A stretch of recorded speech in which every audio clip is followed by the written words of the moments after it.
کیا کیفیت ہوتی ہے؟ شدید گرمی ہوتی ہے، دھوپ میں ہر جاندار شدت سے بے چین ہوتا ہے، پیڑ پودے مرجھا رہے ہوتے ہیں، لو چل رہی ہوتی ہے، زمین پر ہر طرف انسان و حیوان پریشان دکھائی دیتے ہیں، اور لو میں ہلنے والے نیم مرجھائے پیڑ پودے یوں نظر آتے ہیں جیسے وہ اس ماحول سے دور بھاگنے کی کوشش کر رہے ہوں۔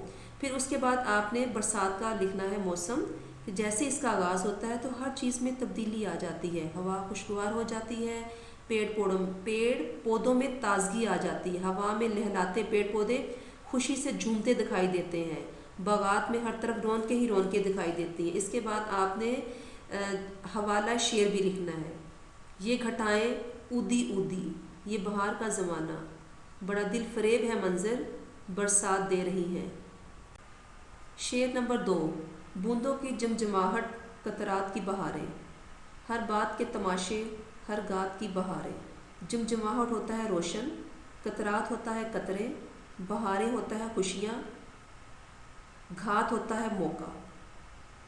اس کے بعد آپ نے حوالہ نظم کا عنوان، شاعر کا نام، ماخذ، یہ آپ نے پہلے جو شعر میں نے بتایا تھا طریقہ، اسی طریقے سے آپ نے لکھنا ہے۔ پھر اس کے بعد مفہوم ہے، موسم برسات میں برستی بوندوں کی رم جھم میں اہل زمین کے اپنے اپنے انداز میں کھیل تماشے، برسات کی ہی رونقیں ہیں۔ تشریح، سب سے پہلے شاعر کا اسلوب جو کہ پہلے شعر میں بتا دیا گیا ہے۔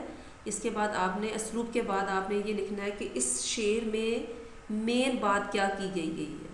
جیسے اس میں یہ بتایا گیا ہے، موسم برسات میں برستی بوندوں اور اہل زمین کے کھیل تماشوں کی منظر کشی کی گئی ہے ان دونوں اس اشعار میں۔ وہ کہتے ہیں کہ موسم برسات میں بوندوں کے گرنے کی آواز بہت اچھی لگتی ہے، ایسے میں اہل زمین کے اپنے اپنے انداز میں کھیل تماشے شروع ہو جاتے ہیں۔ اس میں بھی آپ نے اس کے بعد موسم برسات میں جو گرمی کی شدت ہے، سب سے پہلے آپ نے اس کے بارے میں لکھنا ہے۔ پھر اس کے بعد آپ نے جب برسات شروع ہوتی ہے تو اس کے منظر کو آپ نے تفصیلی بیان کرنا ہے۔ اس میں یہ ہوتا ہے کہ جب موسم برسات کا آغاز ہوتا ہے تو ان کی خوشیوں کا کوئی ٹھکانہ نہیں ہوتا، تو آسمان سے برستی بوندوں کی چمک آنکھوں کے لیے ایک دلکش نظارہ پیش کرتی ہے۔ ہر طرف لطف اٹھانے کے لیے انسان و حیوان کھیل تماشے شروع کر دیتے ہیں۔ شعر نمبر 3، بادل ہوا کے اوپر وہ مست چھا رہے ہیں، جھڑیوں کی مستیوں سے دھومیں مچا رہے ہیں۔ مست کا مطلب ہوتا ہے مزہ، جھڑیوں کا مطلب ہے مسلسل بارش، دھومیں شور شرابہ۔ اس کے بعد آپ نے حوالہ نظم کا عنوان، شاعر کا نام اور پھر ماخذ کا لکھنا ہے۔ اس کے بعد مفہوم، موسم برسات میں ہوا کے کندھوں پر سوار بادل آسمان پر ہر طرف دھومیں مچاتے دکھائی دیتے ہیں۔ تشریح، نذیر اکبر آبادی موسم برسات میں آسمان پر بادلوں اور مسلسل جھڑیوں کی منظر کشی کرتے ہوئے کہتے ہیں کہ برسات کے موسم میں آسمان پر بھی ایک عجب رنگ ہوتا ہے۔ آسمان بیشتر وقت بادلوں سے ڈھکا رہتا ہے، کئی روز تک رہنے والی جھڑیوں سے ماحول میں رونقیں اور بھی بڑھ جاتی ہیں۔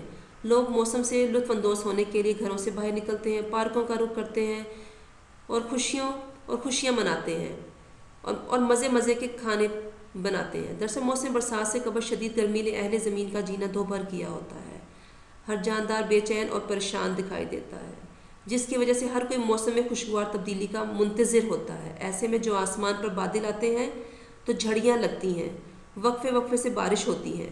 اہل زمین کی خوشی کا ٹھکانہ اس بات سے لگایا جا سکتا ہے کہ انہیں گرد و نواح میں ہر چیز جھومتی اور ناچتی دکھائی دیتی ہے، اس لیے آسمان پر بادلوں کا آنا جانا بھی انہیں یوں محسوس ہوتا ہے جیسے بادل بھی ان کی خوشی میں ناچ رہے ہوں۔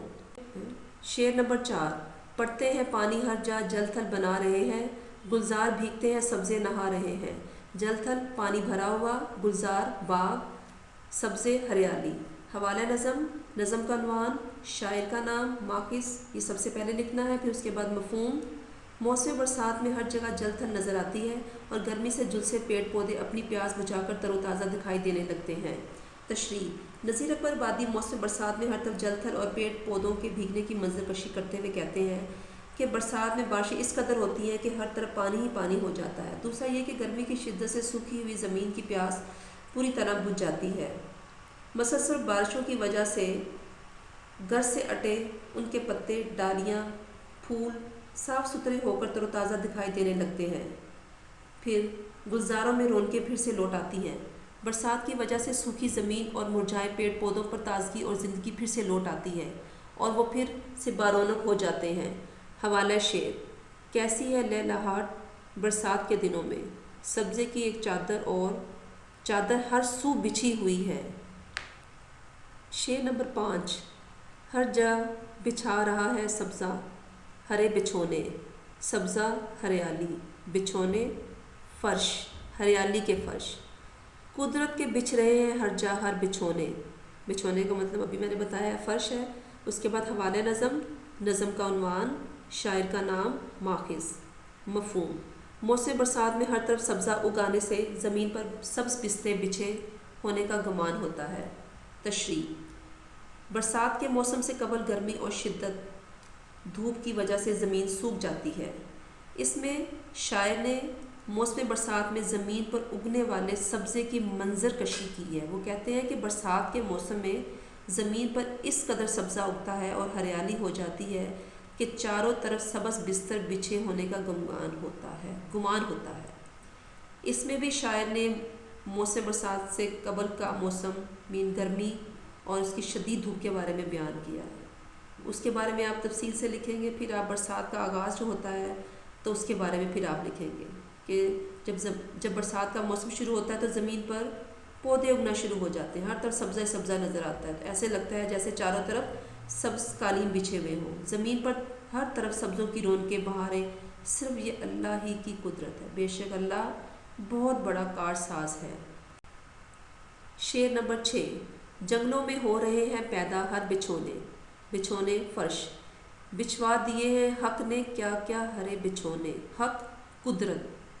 حوالہ نظم کا عنوان، شاعر کا نام، ماخذ۔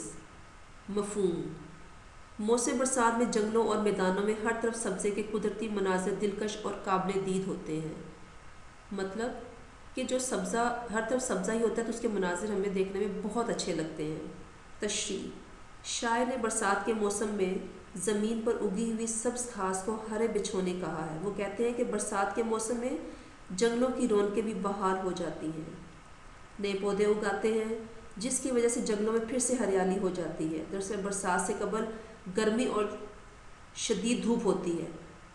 ہر شعر میں آپ نے تشریح جب کرتے ہیں اس میں آپ نے برسات سے پہلے کا موسم، مطلب کہ گرمی کی شدت کے بارے میں بتانا ہے، پھر اس کے بعد آپ نے جو برسات کے بعد کی جو کیفیت ہوتی ہے اس کے بارے میں بتانا ہے کہ یہ شاعر اس شعر میں کیا کہہ رہا ہے۔ یوں لگتا ہے جیسے جنگلوں میں بھی کسی نے سبز قالین بچھا دیے ہیں۔ موسم برسات میں ہر طرف سبزے کی رونقیں بہاریں، اللہ ہی کی قدرت ہے، بے شک اللہ ہر چیز پر قادر ہے۔ شعر نمبر 7: سبزوں کی لہلہاٹ، کچھ ابر کی سیاہی اور چھا رہی گھٹائیں سرخ اور سفید کاہی۔ لہلہاٹ ہوتا ہے لہرانا، ابر ہوتا ہے بادل، سیاہی کا مطلب ہے کالی گھٹا، کاہی کا مطلب ہے ہلکا سبز رنگ۔ حوالہ نظم کا عنوان، شاعر کا نام، ماخذ۔ پھر اس کے بعد آپ نے مفہوم لکھنا ہے۔ موسم برسات میں زمین پر سبزوں اور آسمان پر بادلوں اور گھٹاؤں کے مناظر دلکش ہوتے ہیں۔ تشریح: نذیر اکبر آبادی موسم برسات میں زمین و آسمان کی منظر کشی کرتے ہوئے کہتے ہیں کہ برسات کے موسم میں زمین پر سبزوں کی بہاریں ہیں تو آسمان پر بادلوں اور گھٹاؤں کے مناظر دل فریب اور دلکش ہوتے ہیں۔ اس شعر میں شاعر نے آسمان کی جو کیفیت ہے اس کے بارے میں بتایا ہے اور زمین کے بارے میں بھی۔ برسات کا موسم بھی عجب رنگینیاں رکھتا ہے، مسلسل بارشوں کی وجہ سے مردہ زمین پھر سے زندہ ہو جاتی ہے اور گھاس اور پودے اگتے ہیں اور ہر طرف ہریالی ہی ہریالی نظر آتی ہے۔ خوشگوار ہوائیں چلنے لگتی ہیں، ان ہواؤں سے پودے بھی لہلاتے ہیں، گھنے سیاہ بادلوں کے سائے میں لہلاتے پیڑ پودوں کے مناظر قابل دید ہوتے ہیں۔ ہواؤں پر سوار بادل آتے جاتے ہیں، اودی اور بھنگور گھٹائیں چھا جاتی ہیں، یہ سب اللہ ہی کی قدرت ہے۔ شعر نمبر 8: سب بھیگتے ہیں گھر گھر لے ماہ تا بہ ماہی، یہ رنگ کون رنگے تیرے سوا الہی۔ ماہ ہوتا ہے چاند، ماہی ہوتا ہے مچھلی۔